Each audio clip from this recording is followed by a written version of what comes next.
Intellect Haryana conclave के इस पहले आयोजन में आप सभी का स्वागत है।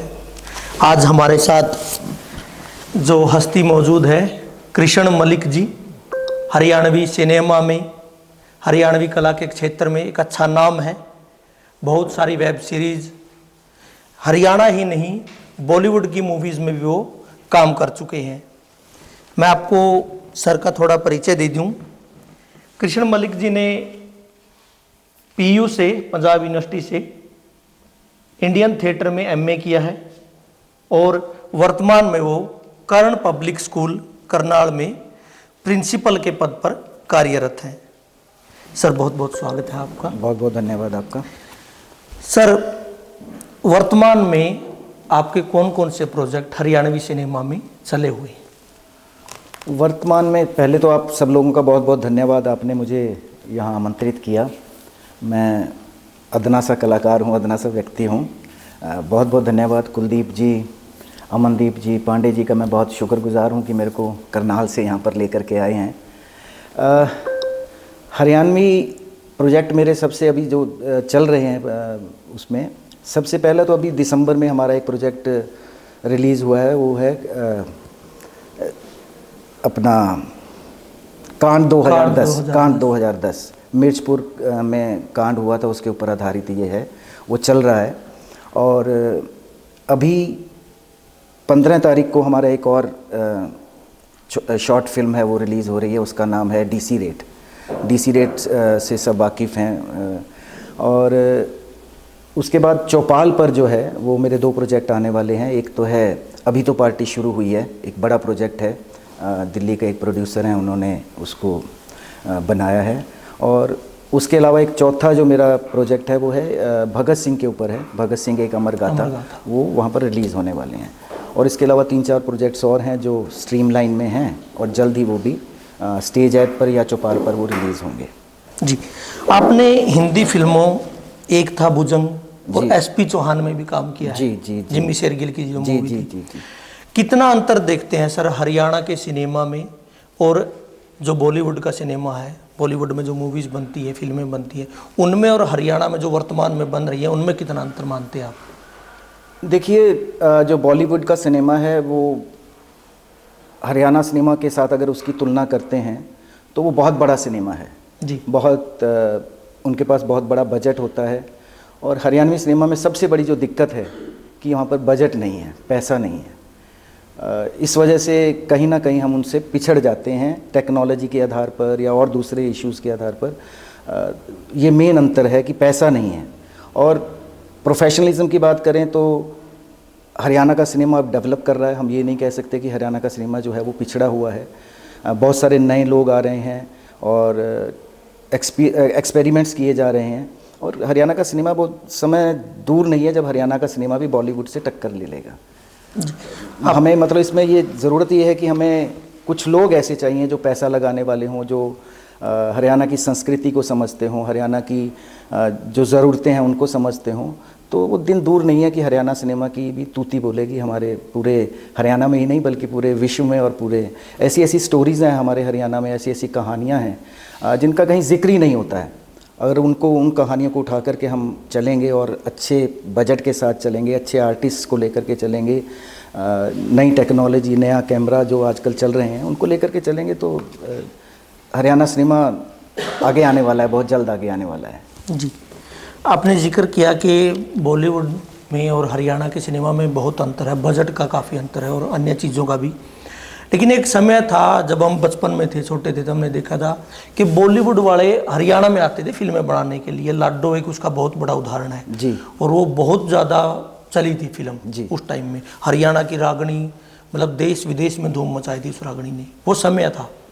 और उस समय जो हरियाणवी गीत बनते थे वो भी आज के गीतों के मुकाबले उनका जो पैरामीटर वो काफ़ी ऊंचा था। हरियाणवी सिनेमा जहाँ तक हमें समझ उस समय पंजाबी सिनेमा से बहुत ऊपर था। लेकिन बीच में ये क्या हुआ कि हरियाणवी जो सिनेमा है उसका मतलब सतर ही नहीं रहा कोई, या आज कह सकते हैं कि आज पंजाबी सिनेमा, इवन भोजपुरी भी हमसे आगे निकल रही है। क्या कारण रहा सर? उसका सबसे बड़ा रीज़न ये है कि प्रयास किया गया चंद्रावल के बाद। आपने जैसे लाडो का जिक्र किया, चंद्रावल भी एक हिट फिल्म थी जी। उनके प्रोड्यूसर से मेरी एक बार बात हो रही थी, तो वो ये कह रहे थे कि फिल्म हमने बनाई, लेकिन जहाँ हम रिलीज़ करने के लिए जहाँ लेकर के जाते थे, वो ये कहते थे कि नहीं जाइए, हरियाणवी सिनेमा की कोई वैल्यू ही नहीं थी। लेकिन हरियाणवी सिनेमा चंद्रावल से शुरू हुआ। जब चंद्रावल हिट हो गई किसी भी तरीके से, वो सिनेमा हॉल में आई, तो उसके हिट होने के बाद वो एक लोगों में उत्साह बढ़ा, लोग फिल्में बनाने लगे। उसमें लाडो भी एक एग्जाम्पल है आपका। लेकिन उसका स्तर लगातार गिरता रहा। उसका सबसे बड़ा कारण यही था कि हम अपनी संस्कृति, जो आपने जैसे जिक्र किया, उसको हम सहेज कर नहीं रख पाए। हमारे हरियाणवी सिनेमा में फूहड़पन ज़्यादा आने लगा, फूहड़पन आने लगा। और दूसरा एक सबसे बड़ा रीज़न ये है कि हमारे हरियाणवी जो कल्चर है वो इस तरह का कल्चर है कि वो सिनेमा देखना पसंद ही नहीं करते थे। आज भी अगर कहा जाए तो अगर गांव में किसी आदमी, गांव में किसी बुजुर्ग को या गांव के लोगों को ये कहा जाए कि मैं फिल्मों में काम करता हूं, तो वो आज भी अच्छी नज़र से नहीं उसको देखते हैं। हालांकि अब बहुत चेंज आ गया है। तो सबसे बड़ा कारण यही था कि एक तो लोग सिनेमा तक जाते नहीं थे, वो आज भी है, आज भी है। मतलब सिनेमा तक जब तक लोग नहीं पहुंचेंगे तो फिल्में आगे कैसे बढ़ेंगी या फिल्में आगे कैसे चलेंगी, ये सबसे बड़ा कारण है। जी सर, टेक्नोलॉजी आगे बढ़ी है। अब यूट्यूब था पहले, यूट्यूब आज भी है। यूट्यूब पे लोग फिल्में बनाते थे, वीडियोस बनाते थे। अब तो अपना सीरीज चली हुई है यूट्यूब पे भी। उसके बाद अब आ गया ऐप का ज़माना। जैसे आपने बताया कि आपकी बहुत सारी फिल्में जो होस्टेज ऐप पे आई हुई हैं। तो इस यूट्यूब और ऐप की दुनिया में कहीं ना कहीं जो थिएटर की मूवी थी, जो थिएटर के लिए मूवियाँ बनती थी, वो पिछड़ चुकी हैं। क्योंकि अब लोगों का कोई ध्यान ही नहीं है कि हम थिएटर के लिए मूवी बनाएं, क्योंकि आपके पास OTT प्लेटफॉर्म है, आपके पास यूट्यूब है। तो आपको नहीं लगता कि इनके कारण या इनकी वजह से थिएटर की जो ऑडियंस थी या थिएटर के लिए जो मूवी बननी थी वो बंद हो चुकी है? नहीं, ऐसा नहीं कह सकते कि थिएटर की मूवी जो है बनना बंद हो चुकी है। आपके सामने अभी पुष्पा उदाहरण है। 2000 करोड़ उसने कमाए हैं। फिल्में बन रही हैं, फिल्में लगातार बनेंगी, बनती रहेंगी। और जिसका आप जिक्र कर रहे हैं कि OTT प्लेटफॉर्म के आने से एक ऐसा मंच मिल गया है। जो लोगों को मंच नहीं मिलता था, प्लेटफॉर्म नहीं था जिनके पास, वो बनाते थे, यूट्यूब पे डाला, किसी ने देखा, किसी ने नहीं देखा, कोई एक वायरल हो गई, कोई हिट हो गई तो वो तो स्टार बन गया। लेकिन रीजनल लेवल पर इस तरह के OTT प्लेटफॉर्म आने से जो आज का युवा है उसको एक ऐसा मंच मिल गया है कि जहां वो अपनी प्रतिभा को दिखा सकता है। चाहे वो एक्टर है, चाहे वो टेक्नीशियन है, चाहे वो किसी भी लाइन में कैमरामैन्स हैं, है ना। और उनको एक ऐसा जगह मिल गई है जहां पर वो अपनी प्रतिभा को दिखा सकते हैं। और मेरे एक दोस्त हैं, उन्होंने एक बार जिक्र किया था कि हम लोग भी अपने यूथ टाइम में स्ट्रगल करते रहे, चांस नहीं था, बॉम्बे गए, 2 बार बॉम्बे से वापस आ गए क्योंकि समुंदर है वहाँ पर। और रीजनल लेवल का सिनेमा आने से आज सब लोगों को काम मिलने लगा है, रोज़गार मिलने लगा है। और हमारे जैसे लोग जिन्होंने अपने हथियार डाल दिए थे कि अरे बस अब तो हमारा टाइम गया, तो हमें उस तरह के रोल्स मिलने लगे हैं। चरित्र अभिनेता के तौर पर हमें एक, जिस तरह से आप बता रहे हैं, उस तरह के रोल मिलने लगे हैं। तो OTT प्लेटफॉर्म एक बहुत बढ़िया प्लेटफॉर्म है। आज के युवा, अभी बहुत सारे इंस्टीट्यूशंस आ गए हैं। आप देखिए कि पहले जब हम पढ़ा करते थे तो इंडियन थिएटर है या NSD है या लखनऊ में एक सेंटर होता था या पुणे में फिल्म इंस्टीट्यूट था, वहाँ पर ट्रेनिंग लेते थे। अभी हर कॉलेज में ड्रामा स्कूल्स खुल गए हैं। अब चंडीगढ़ यूनिवर्सिटी में ले लीजिए, मतलब पंजाब यूनिवर्सिटी को छोड़ दीजिए, चंडीगढ़ यूनिवर्सिटी में इंस्टीट्यूट खुल गया है। आपके रोहतक में सुपवा है। तो ऐसे ऐसे लोग आ रहे हैं, ऐसे ऐसे कलाकार आ रहे हैं जो बिल्कुल तैयार होकर के आ रहे हैं, अपने अस्त्र शस्त्र तैयार होकर के आ रहे हैं। उनको पता है कि कैमरा कैसे फेस करना है। हम जैसे लोगों को थिएटर किया, हमने नाटक करते थे, नाटक के अलावा हमें TV के बारे में कोई जानकारी नहीं थी, हमें पता ही नहीं था कि हम कैसे कैमरा को फेस करेंगे। आज वो सब इंस्ट्रूमेंट्स उनके इंस्टीट्यूट में हैं, वो सब चीज़ें सीख करके आते हैं। एडिटिंग कैसे करनी है, पोस्ट प्रोडक्शन सब कुछ सीख करके आते हैं। तो ये OTT प्लेटफॉर्म का बहुत फ़ायदा हुआ है और आगे चल करके और ज़्यादा फ़ायदा होगा। नहीं, OTT प्लेटफॉर्म का तो फायदा हुआ है सर। मतलब इससे क्या हुआ कि आपकी जो सिनेमा की जो भूख थी लोगों में कि भाई हाँ सिनेमा में जाके मूवी देखनी है, बड़े पर्दे पर फिल्म देखनी है, अब OTT प्लेटफॉर्म आ गया तो मतलब हम मोबाइल में ही देख रहे हैं। देखिए, अच्छी फिल्में बनेंगी तो लोग जाएंगे बड़े पर्दे पर। हाँ, बड़े पर्दे पर अगर आप अच्छा सब्जेक्ट लेकर के आएंगे, अच्छी फिल्म लेकर के आएंगे तो वो फिल्म पर्दे पर लोग देखने के लिए जाएंगे। दादा लक्ष्मी उसका उदाहरण है। यशपाल शर्मा जी ने अभी वो फिल्म बनाई, हालांकि उनको भी बड़ी मशक्क़त करनी पड़ी, लोगों को ट्रॉलीज में भर के गाँव से लोगों को लेकर के जाना पड़ा सिनेमा देखने के लिए, लेकिन आज उसको नेशनल और इंटरनेशनल लेवल पर नेशनल अवार्ड भी अभी उनको मिला है। इंटरनेशनल लेवल पर भी दादा लक्ष्मी जो है उसका आज नाम है। तो कहने का मतलब यही है कि अगर अच्छा सिनेमा बनता है, अच्छे प्रोजेक्ट्स आते हैं, अच्छी कहानी लेकर के आते हैं, अच्छे एक्टर्स हैं, उसमें सब चीज़ें हैं, अगर अच्छे से मसाला बना करके आपने अगर अच्छे से खाना परोसा है तो लोग दर्शक जाते हैं, चाहे देर सवेर में जाएं। और इसी तरह से अगर अच्छी फिल्में बनेंगी तो लोग मेन स्ट्रीम की फिल्म्स भी देखने सिनेमा हॉल में जाएंगे। आपने पुष्पा का जिक्र किया, एक साउथ की मूवी जो पूरे हिंदुस्तान में चली, इवन विदेशों में भी चली। ऐसे ही एक पंजाबी कलाकार हैं जो पूरे हिंदुस्तान में ही नहीं बल्कि पूरे देश विदेशों में छाए हुए हैं, दिलजीत। हम हरियाणवी होने के नाते हम ये चाहते हैं कि हरियाणा के भी कलाकार, क्योंकि बोली भी हमारी भी बहुत प्यारी है, वरना हम पंजाब में जाए तो वो भी कहेंगे कि हाँ भाई हरियाणवी बोल लो, या कहीं भी आप जाएंगे तो हरियाणवी बोल लो। बॉलीवुड की फिल्मों में भी हरियाणवी का आप जिक्र सुनते ही हैं, लेती हैं, वो हरियाणवी रोल रखते ही हैं। जी जी। तो हरियाणा के कलाकार इस स्तर तक क्यों नहीं जा पा रहे कि वो जैसे पंजाबी अब कहेंगे भाई पंजाबी आ गए हुए पूरी दुनिया में छाए हुए हैं, तो हरियाणा का जो गीत संगीत है वो क्यों नहीं आज इस लेवल पर जा सकता? कारण वही है, पंजाबी पूरे विश्व में फैले हुए हैं, हर जगह पे पंजाबी है, पंजाब के लोग जो हैं हर जगह पे वो हैं।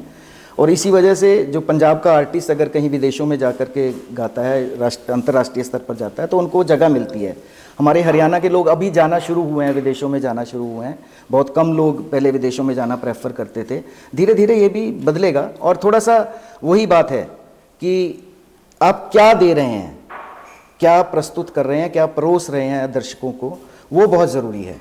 अगर अच्छा स्टफ़ अगर हमारे गीतकार देंगे, हालांकि अभी बहुत चेंज आया है, बहुत सारे अच्छे गाने आने लगे हैं हरियाणवी भी, और अगर इसी तरह से परिवर्तन होता रहेगा धीरे धीरे समय के साथ साथ, अगर हम अपने आप को परिवर्तित करते रहेंगे तो पंजाबी गानों की तरह हमारे हरियाणवी गाने भी छाएंगे, ऐसा विश्वास है। जी, आपने अच्छा आने का जिक्र किया। एक सवाल है सर, मतलब वर्तमान में जो हरियाणवी गाने चले हुए हैं या वेब सीरीज़ हैं, इवन यूट्यूब पे भी या किसी भी ऐप पे भी हो, OTT प्लेटफॉर्म पे, वो गन कल्चर को काफ़ी प्रमोट कर रहे हैं। आपने देखा होगा कि गंडासी, गोली बंदूक, दारू, इन सब का जिक्र ज़्यादा होता है। आप शिक्षा के क्षेत्र से जुड़े हुए हैं, आपको नहीं लगता कि इस सब का समाज पे भी असर पड़ता है, खासकर जो नौजवान पीढ़ी है उन पे असर पड़ता है? और क्यों नहीं हम ऐसे गीत बना सकते जिसमें इन शब्दों का जिक्र ना हो, ये सब चीज़ें प्रमोट ना की जा रही हैं? देखिए, मीडिया या जो भी हम देखते हैं, फिल्म देखते हैं, गाना देखते हैं, जो प्रोड्यूसर है जो बनाता है, या जो कहानीकार है वो कहानी लिखता है, वो सब अपने आसपास जो घटित हो रहा होता है, जो अपने आसपास देखता है, जो हो रहा होता है समाज में, उसको प्रस्तुत करने की कोशिश करता है। ये गंडासी, ये शराब, ये अब कल्चर बन चुका है और उसी को प्रस्तुत किया जाता है। और क्योंकि वो बिकता है, ऐसा सामान बिकता है, इसलिए इन चीज़ों को ज़्यादा घालमेल करके उसको दिखाया जाता है। नो डाउट इसका समाज के ऊपर, आज के युवा के ऊपर असर पड़ता है, वैसा ही उसका स्टाइल हो जाता है। आज हमारे हरियाणा के यूथ जो हैं वो गांव में रहना पसंद नहीं करते, शहर में रहना पसंद करते हैं। बड़ी बड़ी गाड़ियाँ, उसके ऊपर निशान बने हुए, हुक्के के और बंदूक के निशान बने हुए, तो वो उससे प्रभावित होता है और उसका असर भी पड़ता है समाज के ऊपर। ज़रूरत वही है, मैं पहले भी आपको कह चुका हूँ कि हमारा जो राइटर है वो क्या लिखता है, उसको समझना पड़ेगा। वो अपने आसपास के परिवेश को देख करके वही परोसना चाहता है, या अपने आसपास के परिवेश में जो कुछ गलत हो रहा है उसके विरोध में लिखना चाहता है जी। और दर्शक क्या पसंद करता है, क्योंकि कमर्शियलाइजेशन हो गया है सब कुछ। जब तक कमर्शियलाइजेशन रहेगा तब तक चीज़ें वैसी ही परोसी जाएंगी जैसी अपने आसपास हम देखते हैं, या जिससे दर्शक जो है वो प्रभावित होता है। जी सर, थिएटर किया है आपने। हम भी जब कॉलेज टाइम में थे तो कॉलेज में थिएटर करते थे, लेकिन हरियाणा में हमने देखा है कि मतलब ठीक है, अब प्लेटफॉर्म आ गए हैं, यूट्यूब पे भी वीडियोस बनती हैं, लेकिन जो एक रंगमंच का जो उत्साह होता है, रंगमंच की जो भूख होती है कलाकारों में होती है, उन्हें उसके अनुरूप दर्शक नहीं मिल पाते। रंगमंच आज भी हरियाणा में ना के बराबर है। कारण क्या है सर इसका, और इसका समाधान क्या है? कैसे हम लोगों को रंगमंच की तरफ आकर्षित कर सकते हैं? देखिए, रंगमंच शुरू से ही चाहे हरियाणा ले लो चाहे भारतवर्ष की बात हम करते हैं, तो रंगमंच के प्रति लोगों का उत्साह बहुत कम रहा है। कुछ ही ग्रुप्स हैं जो पूरे भारतवर्ष में अच्छा नाटक या अच्छा रंगमंच कर रहे हैं। हरियाणा का जिक्र करें तो हरियाणा में जैसा आपने कहा कि अभी उत्साह नहीं है, अभी भी बहुत सारे ग्रुप्स हैं। हिसार में बहुत सारे ग्रुप्स हैं, अम्बाला में हैं, अभी मैंने जैसे सुपोवा का जिक्र किया, रोहतक में कुछ ग्रुप हैं जो काम कर रहे हैं। उसके पीछे उत्साह ना होना, उसके बहुत बड़ा कारण ये है कि आज यूथ जब कॉलेज में पढ़ता है तो उसके बाद उसे सबसे पहले चीज़ नज़र आती है कि उसके नौकरी लगेगी या नहीं लगेगी, पैसा वो कमाएगा या नहीं कमाएगा। और रंगमंच एक ऐसी विधा है जिसके लिए ये नहीं है कि आपने 2 दिन ट्रेनिंग ली और गाना गाना शुरू कर दिया या अपने रंगमंच पर अपने अभिनय करना शुरू कर दिया।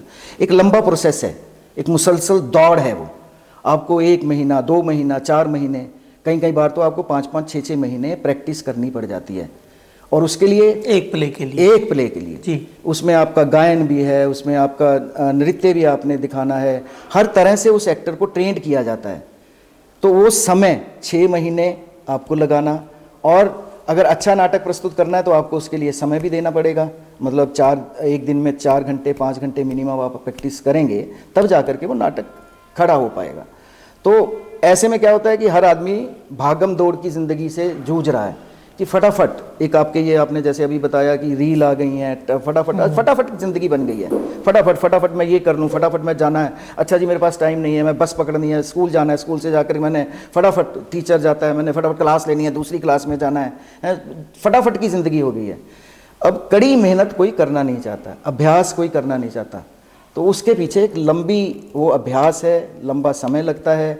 और जो कलाकार हैं, जो पागल आदमी होगा वो तो उसमें लगा रहेगा, वो तो रंगमंच के साथ जुड़ा रहेगा, उसका जुनून है, और उसका वो समय नहीं दे पाता, इस वजह से वो रंगमंच खड़ा नहीं हो पाता, जुड़ नहीं पाते आर्टिस्ट, एक अच्छी कंपनी नहीं बन पाती है। और उसके लिए तरीका यही है कि हमें छोटे छोटे नुक्कड़ नाटकों के ज़रिए शुरुआत करनी चाहिए। जो हमारे लोकल लेवल के रंगकर्मी हैं, अभी हो भी रहा है हमारे यहाँ पर नुक्कड़ नाटक, वो काफ़ी इफ़ेक्टिव है।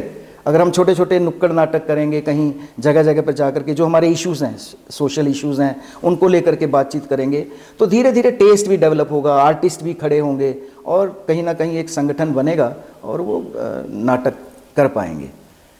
जी सर, स्कूल एजुकेशन की बात करें अगर, तो जैसे बच्चे स्कूल में होते हैं, वो सांस्कृतिक कार्यक्रम होते हैं, उसके बाद कॉलेज में जाते हैं, वहाँ सांस्कृतिक कार्यक्रम होते हैं।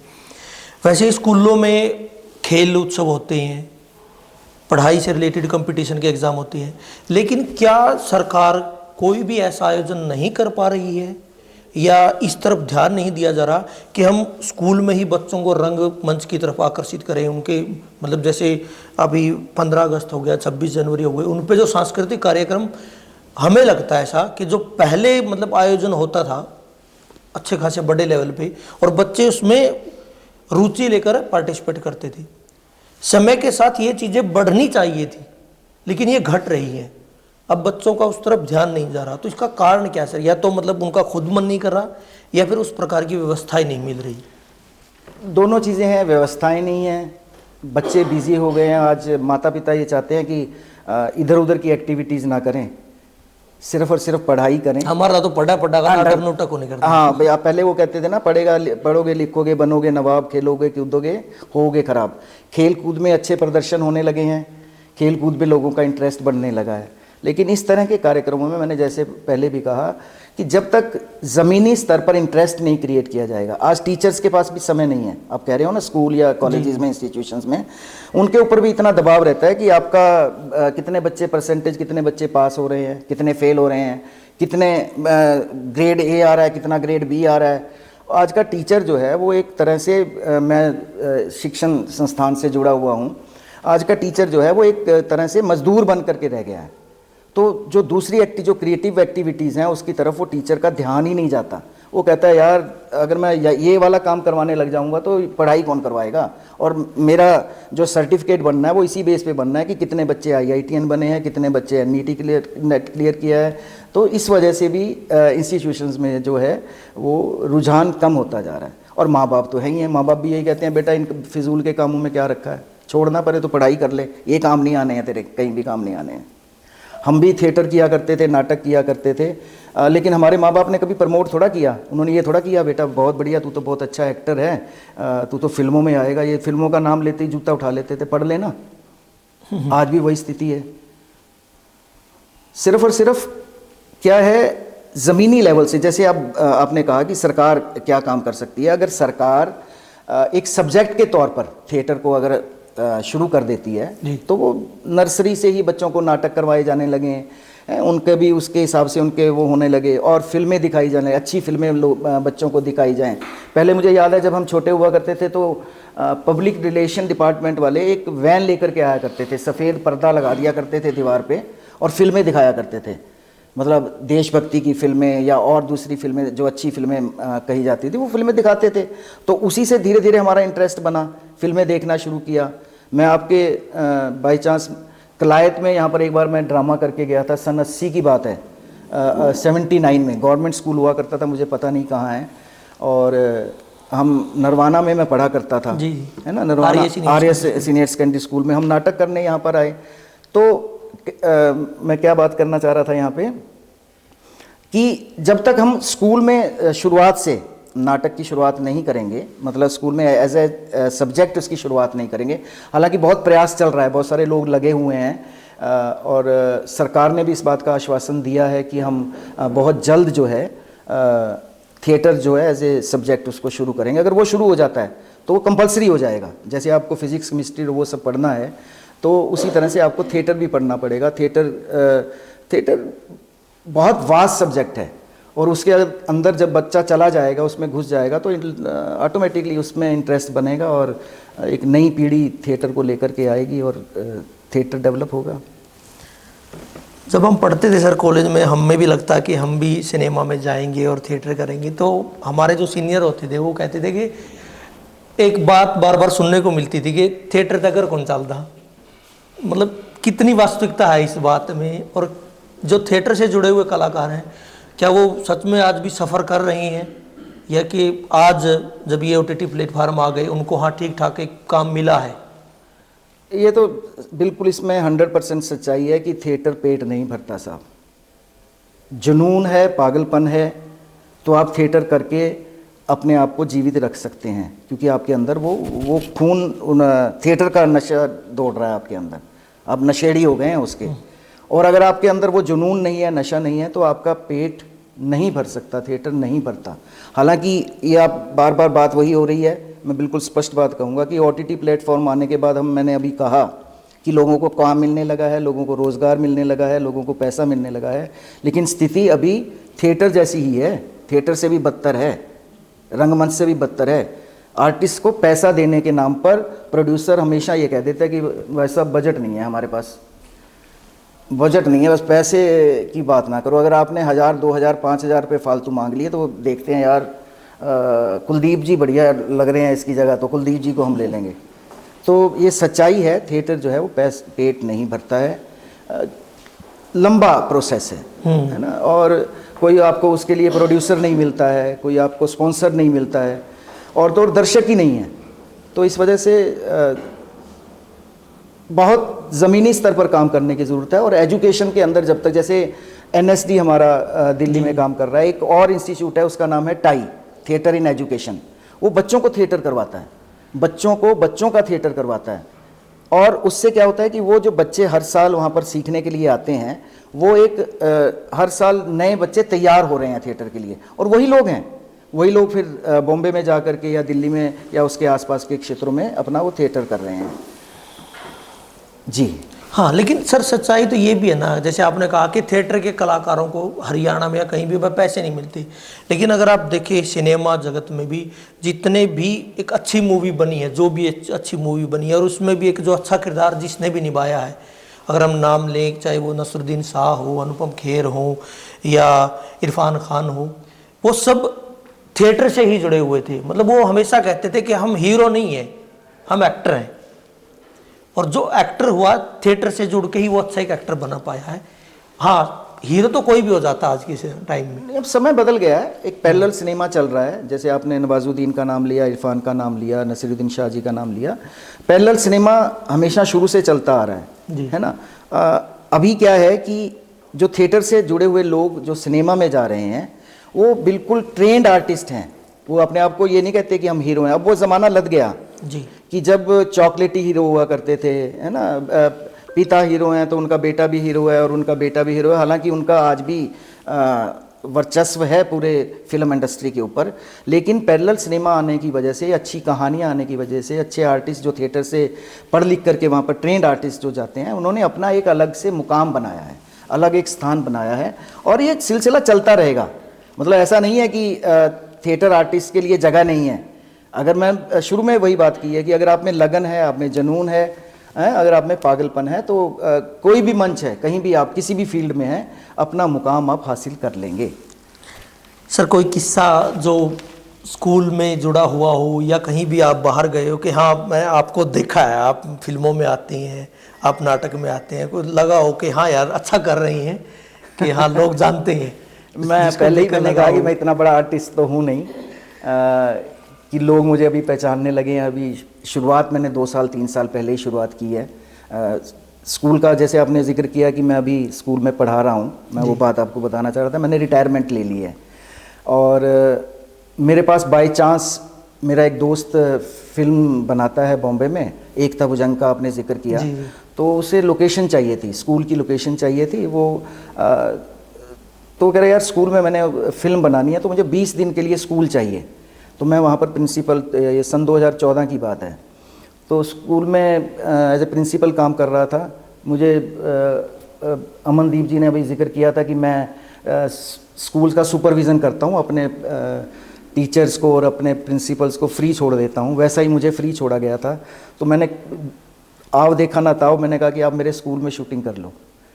तो उन्होंने वहाँ पर शूटिंग की। 30 दिन का शेड्यूल था, 25 दिन का, और उस वहाँ पर शूट हुआ, सारी फिल्म शूट हुई और उसमें मुझे भी रोल दिया गया। बचपन से सोच रहे थे, बॉम्बे गए 2 बार, वापस आ गए और हथियार गिरा दिए थे कि हम तो फिल्म कर नहीं पाएंगे। और वहाँ पर वो मुझे छोटा सा रोल जो दिया तो उसके अंदर से मेरे द्वारा जो है वो आग बढ़ती चली गई। और उसके बाद फिर सोचा कि यार अब कहाँ जाएंगे, बॉम्बे में तो जाना नहीं है, छोड़ दिया। फिर मैंने रिटायरमेंट ले ली, 2 साल पहले मैंने रिटायरमेंट ली। तो उसके बाद रिटायरमेंट लेने के बाद, पानी मिलेगा थोड़ा सा, रिटायरमेंट के बाद मेरे पास मेरे जो स्टूडेंट्स थे जिनको मैं थिएटर करवाता था वो काम कर रहे थे, थैंक यू जी। तो उन्होंने मुझे ऑफ़र करना शुरू किया। 1 2 3 4 गाने मेरे पास आ गए, 1 2 3 मैंने शॉर्ट फिल्म्स की। उसके बाद काम जैसे आप कह रहे हो यूट्यूब पे आया, धीरे धीरे चला, लोगों ने देखना शुरू किया, तो शायद मेरा काम अच्छा लगा और उसके बाद वो सिलसिला चला कि आज मैं काम कर रहा हूँ। और बड़ा कलाकार नहीं हूँ, लेकिन ये है कि मुझे कल 2-3 दिन पहले की बात है, तो स्कूल में था, मैं गवर्नमेंट स्कूल में, तो वहाँ कुछ पीटीआईज़ का कोई वो सम्मेलन था, वो खड़े थे, तो मेरे से पूछने लगे। मेरा इंट्रोडक्शन मेरे दोस्त ने करवाया कि सर ये फ़िल्मों में काम करते हैं। तो उन्होंने कहा अच्छा जी फिल्मों में काम करते हैं, उनका शौक़ होगा, देखते होंगे। मैंने कहा जी मैं छोटी मोटी फिल्में करता हूँ, मैं बड़ा आर्टिस्ट तो हूँ नहीं, स्टेज ऐप पे मेरी ये 1-2 फिल्में आई हुई हैं। तो उन्होंने कहा कि अच्छा स्टेज ऐप पे आई है, स्टेज ऐप तो मैं हमेशा देखता हूँ। तो मैंने कहा जी एक वो कॉलेज कांड आई थी, उसके बाद डोंकी की है मैंने, और उसके बाद अभी ये कांड 2010 आई है। अच्छा अच्छा अच्छा अच्छा। तो उन्होंने कॉलेज कांड में मेरे से पूछा कौन सा रोल किया था। मैंने कहा जी मैंने चपड़ासी का रोल किया था। अच्छा अच्छा अच्छा अच्छा, वाह जी वाह वाह, मेरे को जैसे गले मिले और मैं उनको देख रहा हूँ। मैंने कहा यार आज तो लॉटरी लग गई। तो कहते क्या बात हुई? मैंने कहा यार मुझे आज पहला एक आदमी मिला है जो ये कहता है कि मैंने आपकी हरियाणवी फिल्म देखी है। तो हमारे इस एरिया में ख़ास तौर पे अगर हम एक्सक्यूज़ में हैं, इस एरिया में अभी मतलब वही जैसे शुरुआत हुई थी कि इधर बोली का फ़र्क है, मतलब हरियाणवी मानते ही नहीं है। अगर आप जींद से आगे चले जाएं, कुरुक्षेत्र, अम्बाला, है ना, इस साइड में हरियाणवी मानते ही नहीं है, तो वहाँ पे ज़्यादा लोग देखते भी नहीं हैं। लेकिन धीरे धीरे अब जैसे स्टेज ऐप आ रहा है, चुपाल हरियाणवी आ रहा है, इनका बहुत फ़ायदा होने वाला है आने वाले टाइम में। अंतिम सवाल सर, अगर कृष्ण मलिक जी को जिम्मेदारी दी जाए कि आप वर्तमान में हरियाणवी सिनेमा है, हरियाणवी गीत संगीत है, उसमें आपको खुली छूट है कि आप बदलिए जो आपको बदलना है, आप बेहतर चीज़ बनाइए। तो क्या होगा, कैसे बनाएंगे आप? क्या लगता है आपको, क्या बदलाव होने चाहिए? बदलाव ऐसा कुछ सच ऐसा है नहीं है, लोग काम कर रहे हैं, बहुत अच्छा काम हो रहा है। मतलब हमारे हरियाणा में ऐसा नहीं है कि अभी जैसे कहानियाँ बहुत अच्छी हैं, ज़मीन से जुड़ी कहानियाँ हैं, बहुत सारे ऐसे सोशल इश्यूज़ हैं जिनके ऊपर भी काम चल रहा है, लेकिन अगर उसको सलीके से बना करके पेश किया जाए तो वो ज़्यादा अच्छा होगा। मतलब अभी बहुत सारी कमियां हैं, टेक्निकली बहुत सारे चीज़ें हैं ऐसी। तो मैं तो फिल्मों के ज़रिए ही, गाने तो मुझे ज़्यादा इतने पसंद नहीं हैं, फिल्मों के ज़रिए ही कुछ ना कुछ ऐसे इश्यूज़ हैं जो हमारे, उनको उठा करके कुछ फिल्में बनाना चाहूँगा आने वाले समय में। और प्रयास भी चल रहा है, मैं कुछ कहानियाँ भी लिखता हूँ। मेरी 2 कहानियाँ दूरदर्शन शिमला ने, मेरे दोस्त थे वहाँ पे डायरेक्टर। मतलब आपको इस इंडस्ट्री में सबसे ज़रूरी ये भी है कि कोई ना कोई आपका माई बाप होना चाहिए, चैनल होना चाहिए जिसके ज़रिए आप आगे जाते हैं। हालांकि मेरा कोई ऐसा चैनल है नहीं, तो वो मेरा बाई चांस, उसको मैंने कहानियाँ सुनाई तो उसने 2 मेरी फिल्म में 2 कहानियों के ऊपर वो फिल्म बना दी। हाँ, शॉर्ट फिल्म्स बना दी, एक 30-40 मिनट की बनी हुई है। क्योंकि मैं स्कूल में था, स्कूल में मेरे पास मेहनतकश लोगों के बच्चे ज़्यादा आते थे, तो पैसे की कमी रहती थी, बच्चों से फ़ीस लेने का दबाव होता था और उधर से वो फ़ीस दे नहीं पाते थे। तो उनके जो परिवारों में जो चल रहा होता था, जो उनके माता पिता मेरे को आकर के मिलते थे, अपनी कहानी बताते थे कि मैं फ़ीस क्यों नहीं दे पा रहा हूँ, है ना। और बच्चों से जब हम फ़ीस लेने की बात करते थे तो उसकी फ़ीस क्यों नहीं दे रहे हैं, तो इस तरह के इश्यूज़, वो कहानियाँ मेरे अंदर कौंधती रहती थी। मतलब वो कहानियाँ मैं लिखता रहता था, बहुत सारी कहानियाँ लिखी भी हैं, बहुत सारी पब्लिश भी हुई हैं। तो उन कहानियों के कहानियाँ मैंने लिखी और उसके ऊपर उन्होंने फ़िल्म बनाई। और इस तरह की बहुत सारी चीज़ें हैं। जब तक आप जुड़ेंगे नहीं किसी के साथ, जब तक आपको किसी के आंखों में आंसू देख करके आंसू नहीं आएंगे, जब तक आपकी उस दूसरे आदमी के सामने वाले की फीलिंग्स को समझेंगे नहीं, तब तक आप अच्छा सिनेमा नहीं बना पाएंगे। कमर्शियल चल रहा है, धाड़ फाड़ धाड़ धाड़ चल रही है, आपको अंदर तक जाना पड़ता है। एक अच्छे कलाकार के लिए बहुत ज़रूरी है कि वो अंदर तक जाए, अंदर तक उस कैरेक्टर को महसूस करे, तो जा कर के वो अच्छा प्रदर्शन कर सकता है। बहुत बहुत शुक्रिया सर, बहुत बहुत शुक्रिया करने के लिए, अपना कीमती समय देने के लिए। आपका भी बहुत बहुत धन्यवाद, आप सभी का बहुत बहुत धन्यवाद।